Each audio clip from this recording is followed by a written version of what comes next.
Okay. Hi, everybody. This is Steve Sabadowski, publisher of BuyUBuzz.com, and this is sort of an ad hoc, impromptu video that we're doing right now. And we're going to be talking politics. The LSU game is just completed. Jim had a chance to take a look at that. I was busy working. So Jim is going to, if you don't mind, we're going to be talking politics. We'll be talking about the Trump Comey issue, Louisiana, LSU, Bobby Jindal actually also. So we got a lot going on. Jim, go ahead and take over, and I'm going to just hit some things in the background. Tell us tell us what's going on. Well, Steve, glad to be here with you. I'm Jim Brown, and I write a column on Bayou Buzz each week, and sometimes local, sometimes national. Wrote about Ronald Reagan this week. The anniversary of his tearing down the Berlin Wall is up on Bayou Buzz this week. Steve, I was thinking, Steve, as I watched the LSU game. Wait, Jim, you have a window open because I'm getting a lot of. Are you there? Yes, I am. I'm fine. I don't see any. Got a problem from my end? Yeah. If you have a window open, and if you can shut it, maybe you can do that. I'm just getting a ringing sound, but if not, don't worry about it. Okay. Still got the ringing sound there, Steve? Go ahead. Okay. Well, let me just turn my volume down just a bit here. And see if that won't help. See if that's a little better here with us. So does that improve things a little bit? We want to keep a good volume level here. Does that sound a little better? Yeah, let's go with it. Good. Well, I was thinking, I watched LSU win a big, huge victory. They looks like they're going to play tomorrow and moving on towards hopefully being national champion. LSU baseball has always been a premier program throughout the nation. And I think if you look at athletics in terms of our state of Louisiana, sometimes we don't take enough pride in what we do. And I was thinking there are more NFL football players from Louisiana than any state in the country.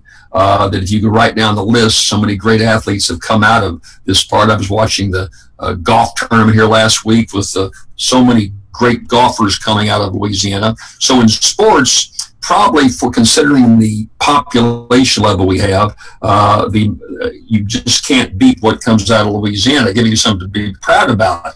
But then you take so many other areas, the terrible, tragic shooting of Steve Scalise. It was such a horrible, horrible thing.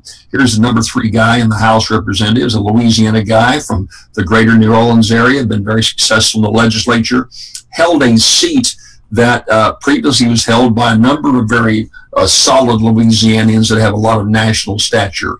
If you look at the premier lobbyist in Washington, D.C., I would think that in the top 15 or 20 would probably be 8 or 9 Louisiana guys. I mentioned that Steve Scalise was first, before he was congressman, a guy named Bob Livingston was congressman, almost Speaker of the House, now a premier lobbyist in Washington, D.C. And then David Vitter followed him, former U.S. Senator, who's now lobbying in Washington, D.C. On my radio program, I got a nationally syndicated radio program on Sunday mornings throughout Louisiana, the whole country, Steve. And John Breaux, former Senator John Breaux, will be a guest on my show this week, one of the major lobbying forces in Washington. I can go down the list with Billy Tozan, with Richard Baker, just a number of Louisianians who served in Congress and went on to be important players on the K Street flow, if you will, lobbying. Sometimes lobbyists have a bad name. Then you take other things. You take the whole monument debate, whether you're for the taking down the monuments and against. And I was against taking down the monuments, but that whole flow started a similar debate in cities all over America, and it started down in New Orleans, right here in Louisiana. If you take a number of other things, the whole health care debate that's going on, the Republicans have made their health care plan public.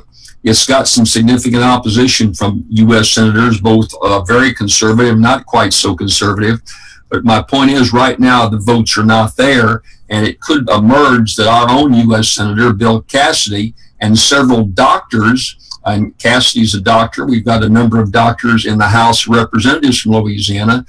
Cassidy and Louisiana folks may have a significant input into how that health care plan is going to be developed. And we need it because quite frankly, you can scream and holler about Medicaid and Medicare all you want, but it is a massive generator of economic development in the state of Louisiana. The dollars turn over 6 times, and if you jerk billions of dollars of Medicaid money, millions and millions from Louisiana, it's going to impact jobs galore, delivery, doctors, lawyers, equipment, and so we have a lot riding on that, and the Louisiana guys are being instrumental, it looks like, in that whole debate that takes place.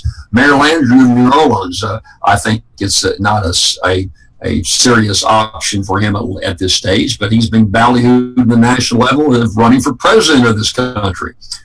John Bell Edwards, our present governor, is the only Deep South governor who's a Democrat, and he's in the focus of trying to revitalize the Democratic Party. He's got a big uphill fight to do that, but still, it's interesting that he is there. One of the major concerns along the coast from New York all the way around to California and the entire Gulf Coast is the flood reauthorization bill for flood insurance. And Louisiana is right in the middle of that argument. We gain more out of that flood program than any other state in the country, but it's vital to New York and New Jersey and all the coast. The point I'm making is that sometimes we don't think we kind of put ourselves down a good bit, and we do have significant problems. I've been very critical of a lot of leadership and not having the vision to move Louisiana forward. We're down at the bottom of the barrel in a number of areas. But what often emerges is that within the mediocrity, there is levels that come up of some very excellent leadership in our state, and something we should be proud of. And I'm glad that we have that kind of influence. I would urge more of it, and I would urge more people to get involved in politics. I'm thinking about writing a column, Steve, next week about the Louisiana Democratic Party and what their future is like. Do they have any future? And I think it's in the 25 and 30-year-olds, quite frankly, those young people who have not been challenged or not been bringing into the mix. They're mad. They don't like Washington. They don't like Baton Rouge.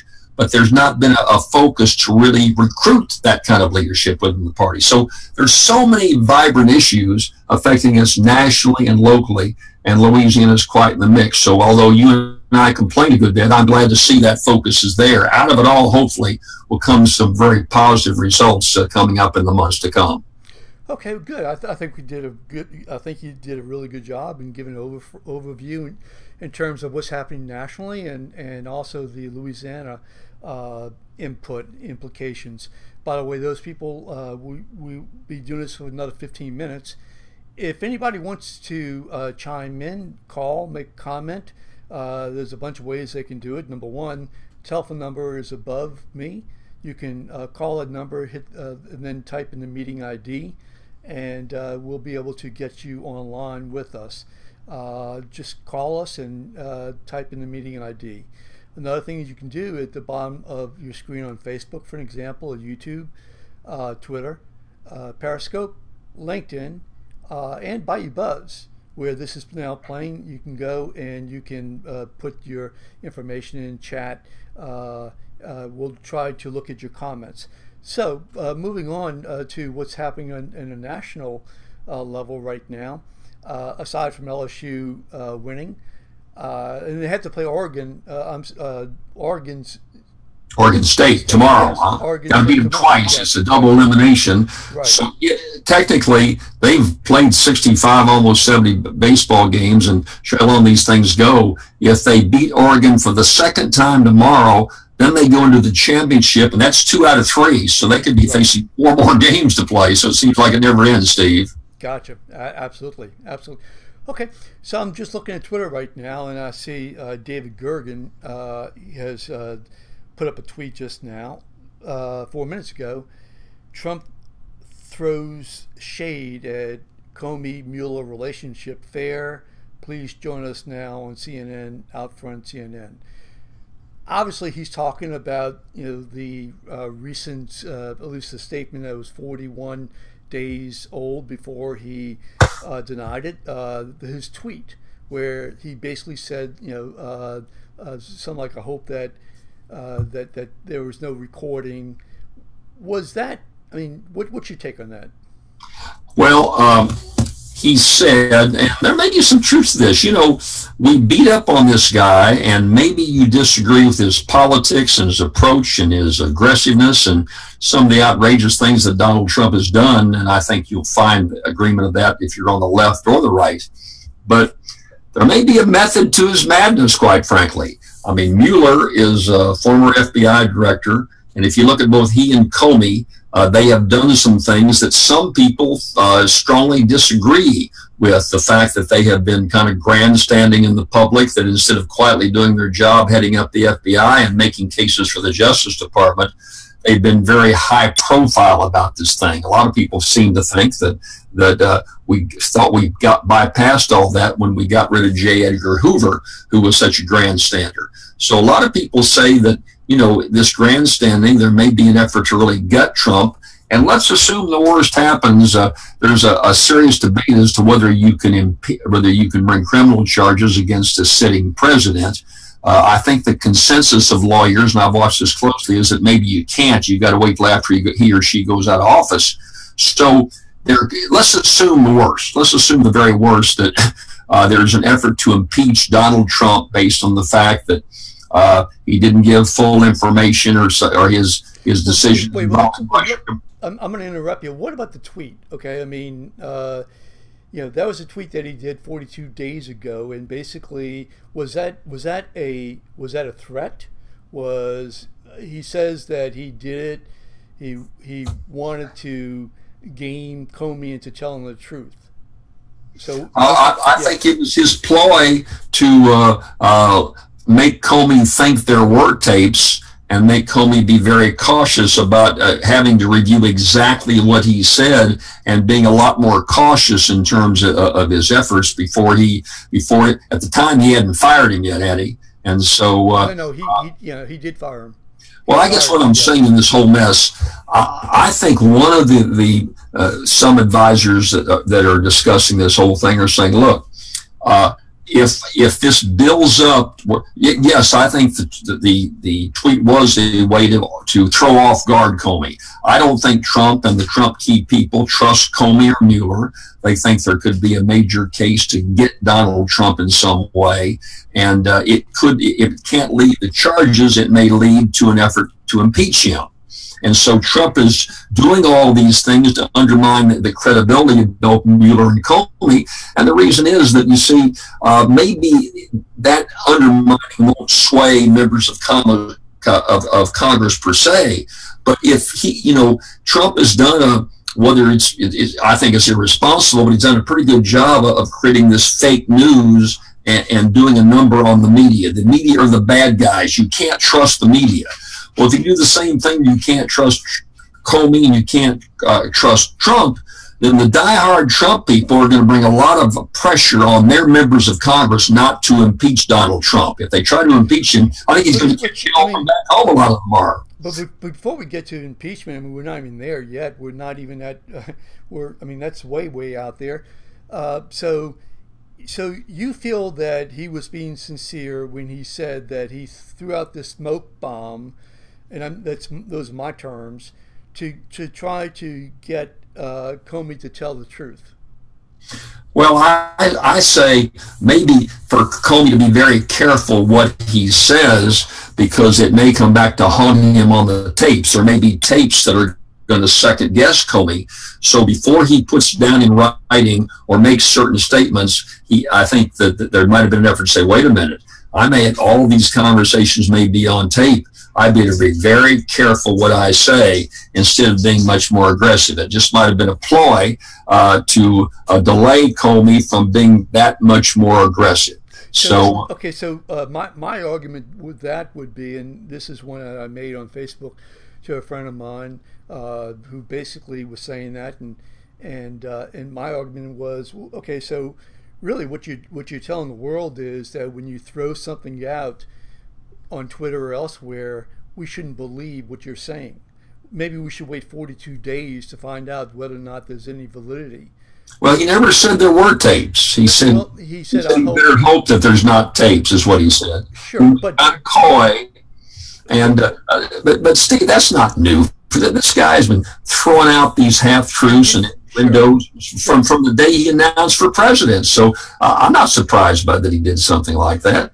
That's just the method to his madness, quite frankly. Bennett, quite frankly, has been a pretty successful method. Well, in this case, was it successful? I mean, the thing is that prior to that, he was not under investigation. Now, I think it's sort of a foregone conclusion. I believe he is under investigation, and then this could be, in my opinion, I believe that this is a way to for him to intimidate. I would call that, other people call it witness intimidation. Oh my gosh, Donald Trump would have the audacity to try to intimidate anybody. That's been his whole modus operandi in running his business and through his entire campaign. But you can't do that. But you can't, the thing is that you can't do it when you're involved in with litigation, when you deal with a public official or former public official who will be testifying about something that happened during his government tenure. So that's where I think that it is intimidation, in my opinion, and it comes it falls into the whole narrative of concealment, falls into the whole narrative, in my opinion, of obstruction of justice. Well, it's a pretty far-fetched to say, unless there was destroying of tapes or outright lying in a calculated effort to deceive, as we saw in the Watergate and the Nixon years. The fact that he makes these offhanded comments or says, "Look, I sure hope that nothing happens to General Flynn," or it's pretty hard to take that off. Again, if there's obstruction of justice, you or I could be charged with obstruction of justice. The President of the United States can't. All that can happen is he's going to be impeached. So it's a far cry to tell a member of Congress, "Listen, member of Congress, you've got some diehard Trump people back in your district that make up 35 or 40%. They believe this guy can do no wrong, and there's kind of this iffy thing of obstruction of justice, or maybe he misled or something like this." I don't see that bringing Donald Trump down, quite frankly. I don't. This whole Russian thing, you're going to have to find some encouragement to almost do something detrimental to the United States of America by Flynn or someone like this in their negotiations with the Russians. They say, "Hey, we're going to share some information with you, or we're going to do something that's damaging to Democrats that hurts the whole voter flow." And if you don't find a smoking gun that is detrimental to this country, then all this Russian thing is kind of window dressing. I mean, the fact that somebody at a cocktail party talked to the Russian ambassador, I mean, big deal to most Americans. They don't care about that kind of thing, Steve. Yeah, but that's not, I don't think that's what the situation is, cocktail talk. I think that what is developing at this point in time is that there's, at least the Washington Post indicated today, that Putin actually went and he directed the activity towards the United States. And at this point in time, we have the President of the United States who's basically saying it's a fraud, it's bogus, it's fake news. So, well, I mean, what are you going to say? I'm innocent. I didn't do anything. Putin's saying the same thing. Well, unless Donald Trump was orchestratedly involved in sharing that information, we're doing it. I don't think it's going to go anywhere, Steve. I just don't think it's going to go anywhere. No, my point is putting obstruction. I think they will find obstruction, and it's just a question whether or not the Republicans decide to go with impeachment. Again, that's way down the road. But I'm talking about in a more short term. Okay, we've got to do something right now about stopping the Russians. What are we doing when the President of the United States is saying it's a fraud? Well, I think it's a defensive measure on his part to create a lot of doubt in the minds of a lot of American people who are going to say, why are these people beating up on Trump? Let him try to run the country. This is just, that happened back in the campaign, and Congressman Smith or Congressman Jones don't get up there and waste your time on this stuff with Trump. I think it could be a pretty calculated effort. You dismissed me on that, but I think he says, hey, if this leads to impeachment, I want the congressmen who vote on impeachment articles to catch a lot of heat from back home saying this is all hogwash, it's all politics, don't bring down this president on some innuendo along these lines. Wait. Innuendo, you have 17 federal agencies who swear by the fact that they're saying that Putin did this and that the Russians did what? Interfered with our elections. Forgetting whether or not it changed the vote or didn't, there's evidence that they actually got into some of the state roles. You were former Secretary of State. You're a former Secretary of State. Obviously, that you sure would not want something like that to happen. But you have a foreign government that has taken to interfering with our elections, and the President of the United States is not doing anything about that, and we're supposed to just stand there and just say, well, no big deal. Well, but what's the crime if he doesn't do anything about it? I mean, what? I'm not saying I'm not focused on the crime as much as I'm focused on the leader of the free world telling the Russians, hey, you can't do this.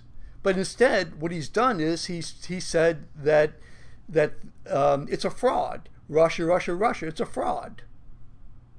Well, again, that may be a political decision that doesn't set well with you or to some of the viewers, but as far as an impeachable offense or something that's going to completely undermine his entire presidency, at this stage, I think he's throwing out a lot of smoke bombs out there, Steve. Okay. He's doing that to confuse voters and to say, get off the guy's back and put pressure on members of Congress not to give in to the very things you're talking about. So, look, the guy's completely off the wall. He says things he shouldn't say. But so far... So really what the argument would be that it's okay for Russia to invade us, okay, because, we don't really care. That was 2 years ago. So, even though they may do it later on, the fact that they invaded us and interfered with our election, no big deal. Well, attempted to interfere. I think we didn't make that very clear. I've talked at length to our Secretary of State, Louisiana, and I was the president of the National Association of Secretaries of State.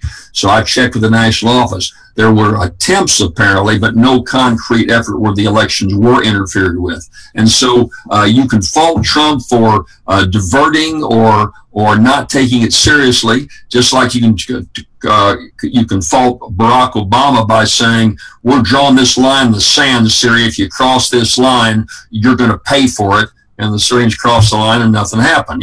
So, I mean, it's kind of lumped into decisions like this, saying one thing but not performing at this stage. Now, this still has a long way to play out. It's a very complicated issue. As you said, a number of agencies involved. Mueller, I kind of roll my eyes about the money he's spending, but he's got, a whole team of major known prosecutors on his staff. Rather than having some FBI just kind of get out of the information, they've got prosecutors galore that have argued cases before the Supreme Court, and costing millions of dollars. This thing's going to cost. So I'm not saying we shouldn't do that. All I'm saying is that at this stage, there's a lot of people on this thing, but you've got to get to the point of what did the president know and when did he know it? We heard that about Watergate. What did he know and when did he know it? No doubt about the fact that he had some people around him that did not serve him well and probably crossed the line. But did Donald Trump, and when he's saying it's all hogwash, nothing to it, that's what Richard Nixon said. That's what Bill Clinton said. Hey, I never, read my lips. I never had sex with that woman. I mean, it kind of, to the average voter, goes into that league until you find some smoking gun. And at this stage, we're far, far way off from any smoking gun. Okay. We have about 1 more minute. And let me just say this. I have an email here from Governor Bobby Jindal. He wrote a column we'll be putting up on Bayou Buzz. Basically, what he's saying here in the column is that, I'll just read the last paragraph. Conservatives have waited many years to repeal and replace Obamacare. Perhaps it is too ambitious to hope the Senate approves the House legislation rather than merely plain defense. trying to minimize the ways that they will make it worse. However, President Obama himself campaigned on the promise to be transformational and not merely incremental. Surely we should aim no lower. So we'll be putting up, that's the last paragraph. Any last statement that you want to make before? Well, I think generally, yeah, it's, we've had a health care bill, but so after 8.5 years of waiting and waiting and waiting, then the Republicans meet in secret, and I've read over the bill to some degree. It looks like Obama light is what it is. So I wish Jindal, instead of going ahead and playing the devil's advocate, would get out there and say, okay, here's what we should do. 1, 2, 3, 4, 5. I've been waiting for Jindal and a number of people to do that, and so far they've not seen fit to do it. And this present bill is not going to pass in its present form, Steve. That's a whole different issue. But I've read it over at some length, and it's just it's Obamacare light is what it is. They've taken out a few protections along the thing where there's not any mandated costs, and what it all means when all is said and done is that you and I, or decent average people that have average health, are going to pay a lot more for our health insurance. It's going to cost a lot more is what's going to happen when all is said and done. But the Republicans are saying just the opposite. Well, if you're making $500,000 to $1 million a year, then you're going to get some special tax breaks. But the average person like you and me, Steve, are not going to see any benefit from this. We're not. First of all, I don't know how your health care is, but I'm in a separate plan. I'm not affected by Obamacare. But the overall cost, what we're going to see, you're going to knock millions of people, some 23 million by the office, the Congressional Budget Office, are going to be kicked off of Medicare and Medicaid, and then what they're going to do is run off to the emergency room of the hospital, and your taxes and my taxes are going to see a huge increase in what we have to pay for that kind of care. So I think it's just it's a game of checkers out there, and I'm disappointed by a not much better thought out bill. Bill Cassidy's got some few pretty good ideas. I hope that more moderate senators like Louisiana's Cassidy will come in and try to straighten this whole thing out, because right now what's there is not going to pass, and if it did pass, it's not going to bring much relief to us. Gotcha. Hold on, Jim. I'm going to push some buttons, and just hold on for a second. And thank the audience for joining with us. We'll be putting this up. It is up on Bayou Buzz, and we'll be making be putting it up on Monday in different segments.